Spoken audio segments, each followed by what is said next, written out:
सर्वांना नमस्कार. मी ऋषिकेश खंडागळे, राहणार हडपसर. मी गेली 2 वर्षापासून पोलीस भरतीची प्रॅक्टिस करत होतो. ज्यावेळेस पोलीस भरतीच्या क्षेत्रामध्ये सुरुवातीला उतरलो त्यावेळेस मला गोळा पकडायचा कसा टाकायचा हे देखील माहीत नव्हतं. त्यावेळेस मी मुंबई शहराला फॉर्म भरला होता. त्यावेळेस माझा गोळा 6 मार्काचा गेला होता. एवढी निराशा झाली होती, खचलो होतो. मी हार नाही मानली. परत दुसऱ्या भरतीला 2024ला परत गोळ्याची स्वतः प्रॅक्टिस करायला लागलो. त्यावेळेस माझा गोळा 8 मार्काचा गेला, तरी पण मी ग्राउंडला तिथं अपात्र झालो. तिसऱ्या वर्षी आपल्या इथे हडपसरमध्ये ग्लायडिंग सेंटरच्या इथे पृथ्वीराज सर आहेत, ते गोळाफेकचे नॅशनल प्लेअर आहेत.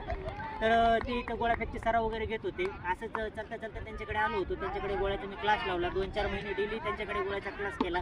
एकही सेशन न चुकवता, कसल्याही प्रकारचं स्किप न करता त्यांनी जो काही वर्कआउट दिलं, जो काही शेड्यूल दिलं ते तंतोतंत फॉलो करतात. त्यांच्या दिशे छायाचित्राखाली तंतोतंत गोळ्याची प्रॅक्टिस केली.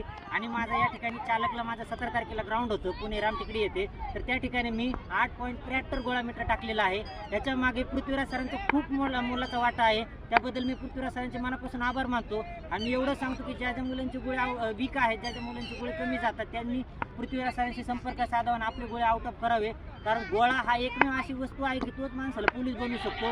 गोळ्याशिवाय पोलीस होणं सोपं नाही आहे. त्याच्यामुळे मी सगळ्यांनी हेच सांगतो, तुम्ही बी ह्यांच्याकडे या, गोळ्याचे क्लास लावा, तर तुम्ही पोलीस व्हाल एवढंच सांगतो आणि थांबतो. धन्यवाद.